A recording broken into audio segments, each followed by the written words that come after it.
are quite pliable. You'll find if you take them out of big trees, they have enormous stems at the bottom, which you might use for decorative things. But mostly for fences and structures, we use the finer part.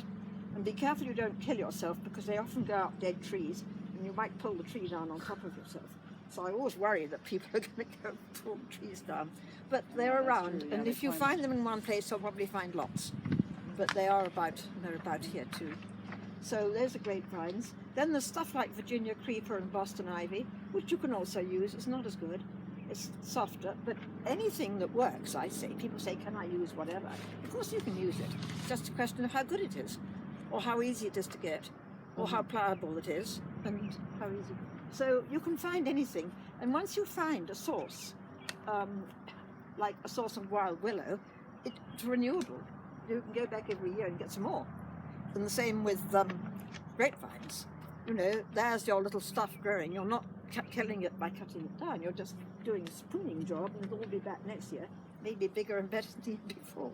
So those are those sorts of materials.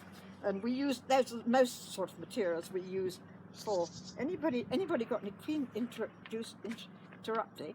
Then there's bark, which we don't use a lot, but we can. And bark is very useful because it's easily gathered in the spring. Cedar bark is very useful because, well, I go to where they make cedar posts, and they just have the cedar posts cut and taken into the cedar yard. And if you go in before they put them through the big machine to take the bark off, you can just pull the bark off.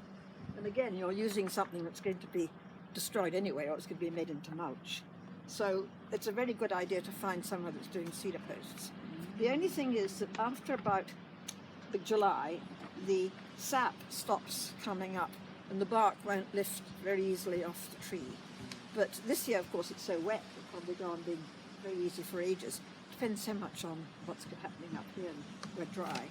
But it's no good. People say, oh, I've got lots of old cedar logs, I'll come and get some. Well, it's been there for a year, you won't be able to get it off. So it's got to come off when it's either fresh or just recently cut. So, you know, you can use anything, basically. That's true for everything we're talking about. It's good to use the fresh, yes, right? If we have a grapevine that we've cut last year, it's not going to be viable. I know. You can soak things up, and particularly hard things like willows and grapevines. If you have a pond, you just pop them in there. If the willow, for instance, has bark on, and we're going to be using willow today too, that takes a long time for the water to penetrate the bark and get to the middle. So it depends a little bit on the humidity too. In Calgary, they have to soak it for 2 weeks. Here, usually a week's enough. But it depends on the humidity as to how dry the piece of willow is.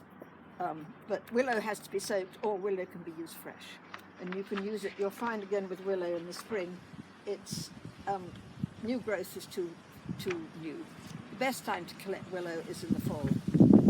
Ideally when the leaves are off, but you don't have to do anything then, but otherwise you have to peel off the willows. Most things are seasonal. Of course, when you get to things like rushes and cattails, they are only good.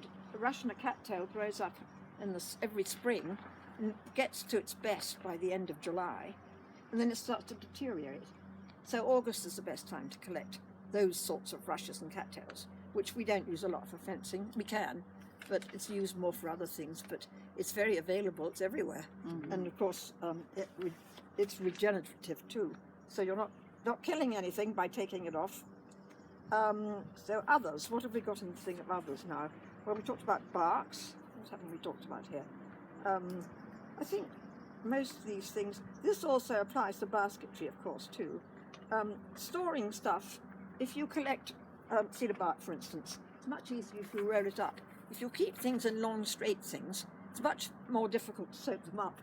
You know, if you want to go and get some cedar bark and it's fresh, you can either take the outer bark off immediately, but roll it up, because if you come home with pieces this long and then you want to use it, you know, it's a bit difficult to find anywhere to soak it up. So it's a good idea to roll things up when you collect them. Same with grapevine. If you weren't going to soak it later, you know, it's easier to have it organised. And then we'll talk about willow too, but we can look at the willow, and I've got down there. Any questions about materials? Anybody got anything? I mean, anything goes, I feel. But sometimes it's nice to get some ideas, just so that you can keep an eye out in your garden. And of course, if you're pruning dogwood or any of those things, that's the obvious way, is to collect your prunings if you've got a garden, or if other people are pruning. Because nobody minds giving them away. It's not something they keep usually. Roadside ditches are also good because you have only 1 year growth if they cut. Yeah. Or out west, or if you buy a railway line, they're wonderful for willows because they cut the willows beside the railway line, and then the next year it comes up as first year willows. So you get used to it. And as I say, when you're used to collecting, you find your haunts, because your haunts come back every year. You're not destroying them, you're just borrowing them, taking them.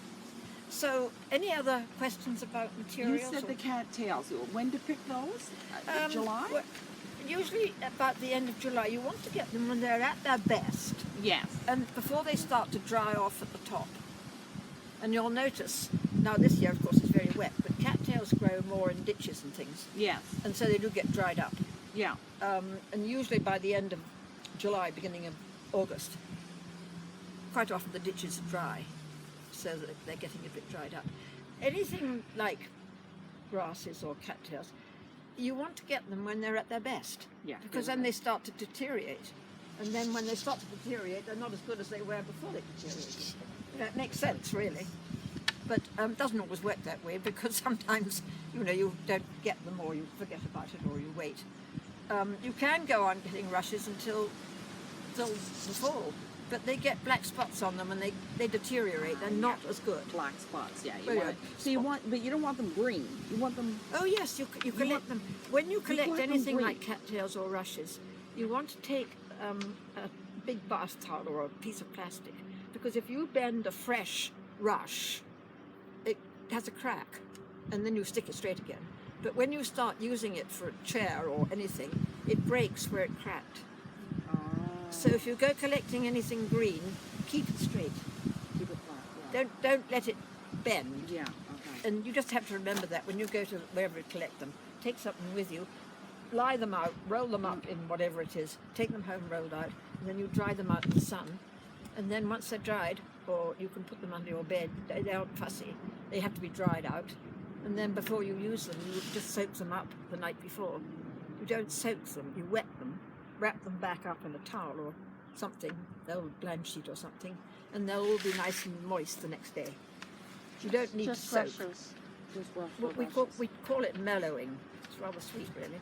You mellow, you mellow. So you just have to wet them and then wrap them up. Yeah, To, yeah. I just bring them out, put them on a bath towel out here, hose them, turn it off, wrap them up, put them in the shade or put them on some corner, and they're all nice and soft again the next day. If you don't use them, you must let them dry, because otherwise they get very smelly. They don't like being wrapped up. No. Wet. No. So you've got to dry them. Yeah. Okay. Got it. 'Cause I'm gonna use those. Anyway, I think we're not going to use a lot of those for your fence. You can. There's absolutely no reason. Oh, sorry, did that get blown over? So now we're going to talk about, I thought we'd walk around the garden. I thought we'd walk round structures. So I think the first thing to do is, if we go and look at what I've got, just to get an idea, and then we can come back and we can do it. And I've got the willow. So if you'd like to just come now, we'll wander around, and I'll just wild curly things. Quite a perennial sweet pea. You see, I just put it here. And rather than make branches and have them all sticking up, I used 2 pieces of curly willow, and I interwove it perhaps, with grapevine. So that's about as simple as you can get. But it's quite nice because it's got a sort of organic feel about it. This is for sweet peas, and this of course is is made like a fence. And you put all your stakes in, usually 2 at each end, because each end has a bit more of has to hold everybody up. And then you weave with your willow. You can either weave it solid, or you don't really need to for a fence. Oh, look, that's escaped. Anyway, you weave up, and I wanted it to go to here, so that's why I did my junction. And this is another idea. If you want longer stakes, and you can't find really long ones, you can always add. See, I started with 1 here, And then I added another one where they were a bit short. I mean, people don't really notice. Because I wanted to get to the top, and my stakes weren't long enough. So you can do all sorts of cheating. You know, your fence, if you want the fence isn't big enough, just put another one in and start again. Don't despair because your ends are too short. And so this is a complete willow one. This will get covered with sweet peas, hopefully. They're on the way now. And then I love them. It has sort of an entrance welcoming people to my house. Now the big fence I've got over here, this has been here, I think because it's called summer. I don't know what. They don't last forever. And I think if I do it again, I'll do it in curves and do it in area pieces rather than a long thing. But it was done, as I say, and it's definitely getting tired. But it won't. Now I think I was a little bit naughty in not giving it linseed oil and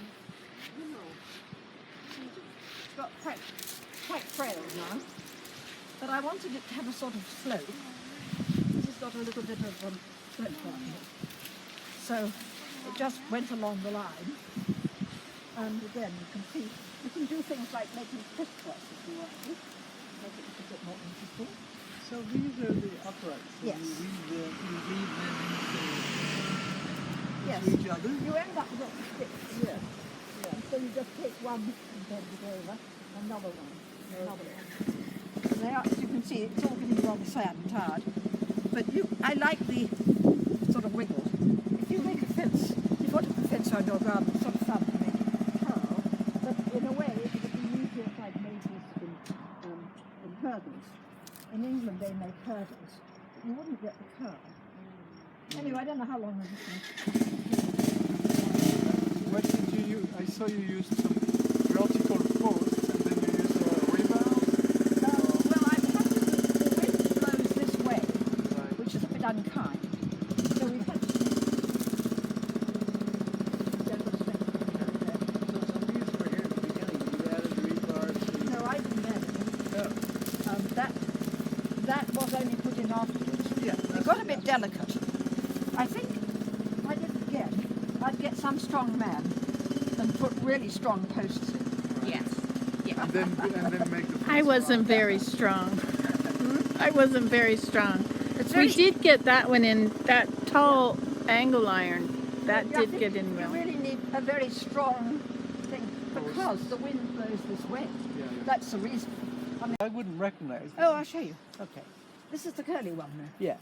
Curly ones actually aren't very strong, and they do tend to get blown over in the ice storms. I had two at the farm. So 5 years ago I moved from the farm, so I had all these things at the farm too.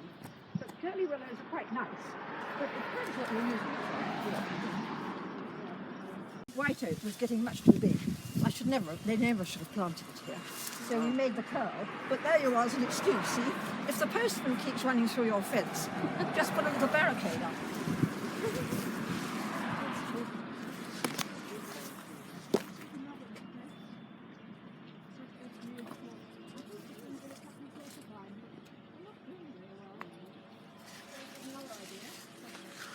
Exciting. Well, welcome to a strawberry, everybody. They're not terribly luscious, but please have one. I think it's quite fun to have strawberries on your foot. Yes.